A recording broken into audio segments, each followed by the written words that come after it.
We're on chapter 134. 134. When is this movie over? 139. It's not a movie, it's a book. I'm sorry. I can't read. Alone, London. Look at that. Alone, London. Ran his hand along the iron banister as he descended the marble staircase outside the ambassador's office. So he's doing, you can see that he's doing something like a mirror, words with L, right? Banister, why iron? I don't know. A lot. Marble staircase outside the ambassador office. He felt unsteady about what lay ahead, not only in the next few minutes, but also in the coming months.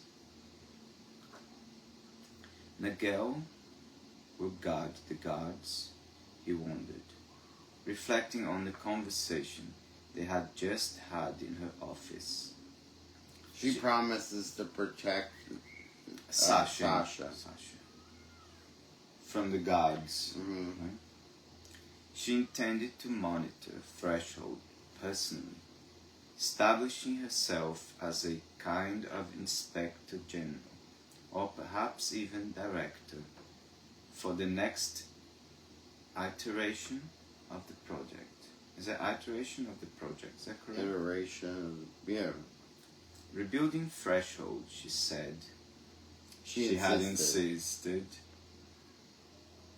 That's because she said that she had insisted, that's why I think, was critical to national security and also the right thing to do. But it had to be done in the right way.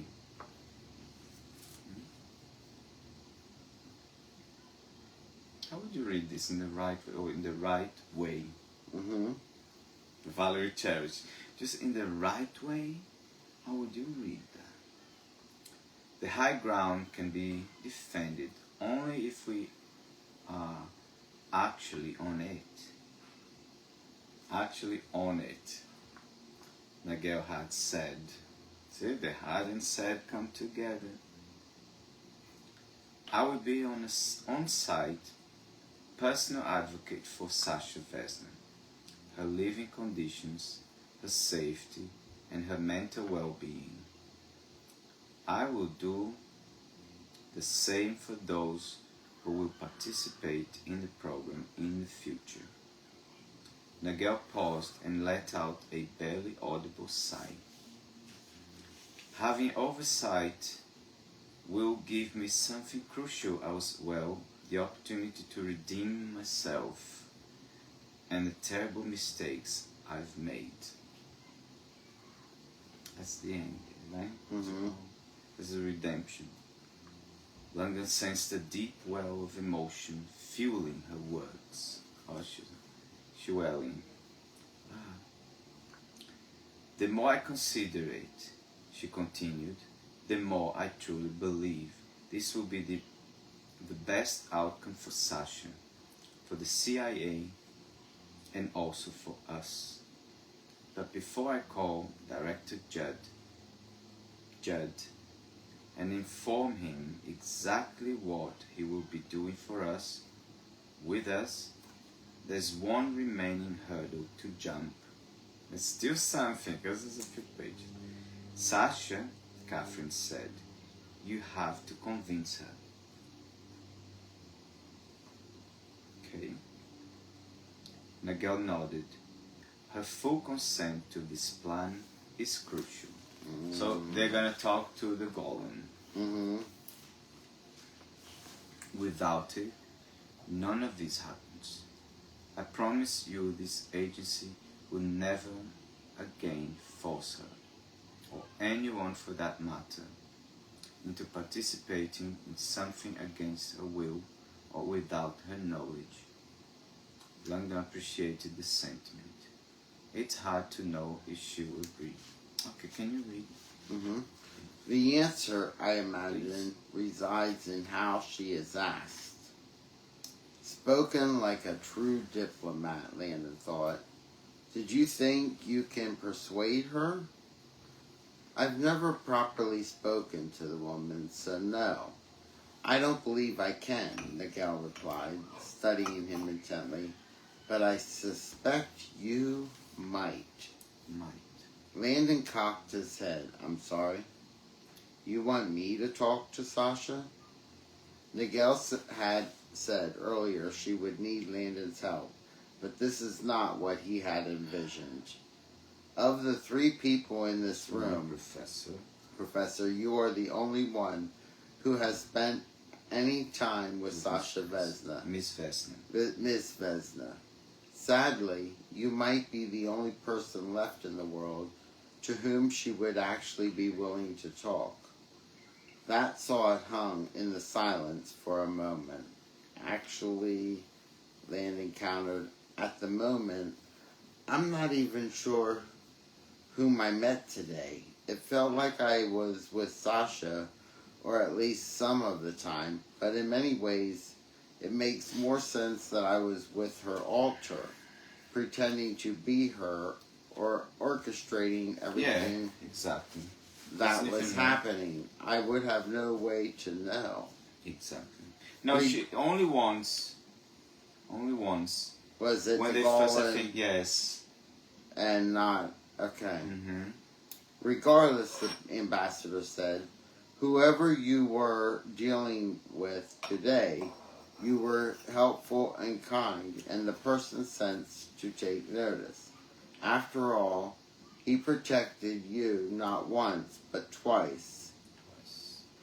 True, Landon realized, recalling how he was urged to flee Threshold, and also being tricked to leave Sasha's apartment prior to Harris's murder.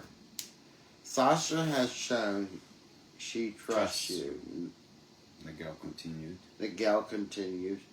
I am curious, hypothetically speaking, what you think would convince her to put her trust in us, in me, in this plan, in a new life in America?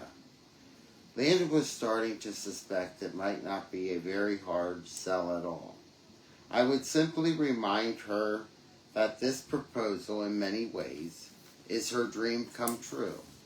And depending on how much she actually recalls and understands about what has happened to her, I would impress on her that the way forward will require forgiveness, not just on her part, but for everyone involved. Bilateral absolution. Her altar will understand that as well. Sasha will need to forgive the agency that horribly betrayed her, and the agency will need to forgive the subject who took revenge on the people and the secret facility that harmed her. If both Sasha and the agency can leave the past in the past and agree to a mutual pardon for the greater good, then there exists a shared future that benefits everybody, or everyone. Nigel and Catherine exchanged an impressed nod, and the ambassador said, which is precisely why I asked you, Professor. Okay.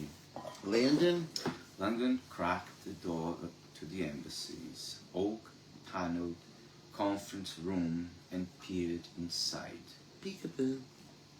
At the far end of a very long table, Sasha Vesna. Well, why does it need to be a very long table? Yeah, why can't they have her at just a small table? Yeah, or just her just on a chair tied. Then I would say, oh, why is she on a chair? Yeah.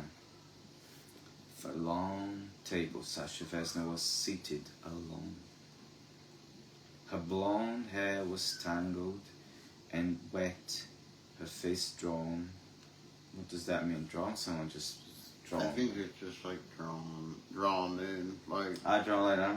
Yeah, like sunken in, like when you're real skinny and frail. A towel was draped over her shoulders, and a half-eaten meal sat before her. Her hands were in her lap, no doubt bound. Landon studied her for a long moment before entering and closing the door behind him. He slowly approached with a soft smile. "Hi, Sasha." She looked more weary than happy to see him. "I'm relieved you're safe," Landon offered, choosing a seat about 10 feet away from her. "Thank you," she said, studying him with an uncertain look. Landon subtly sensed this meeting would not be the warm and fuzzy reunion the ambassador had predicted. "Sasha," Landon began, "I'm here because I have important information for you, and I want to be sure that I deliver it." He paused, searching for the words, "in a way that makes the most sense to you."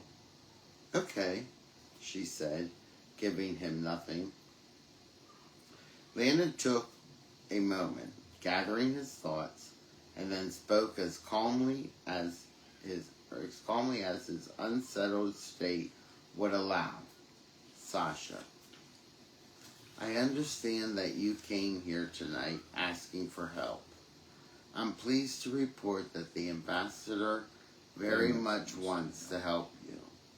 She is aware that you feel you're in danger, and she wants to protect you and make you feel safe. She has a plan to do exactly that, and I've heard her plan.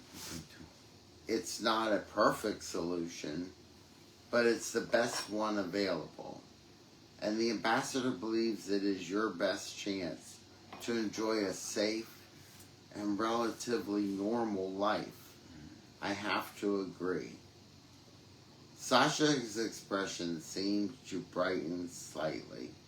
"Before I explain the idea to you," Landon said, "I'm sorry, but I need to ask you an unusual question.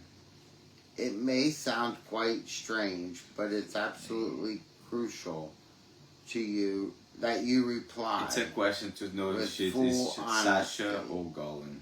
You see. "None of this can happen without that." Landon paused, fixing her pale eyes with his firm gaze. "Forgive me for asking, but I need to know with whom I'm speaking with right now. Is this you, Sasha?" The young woman studied Landon for a long moment and then shook her head. "No," she replied in a deep, hollow voice. "For Sasha's own safety, I have not released her yet."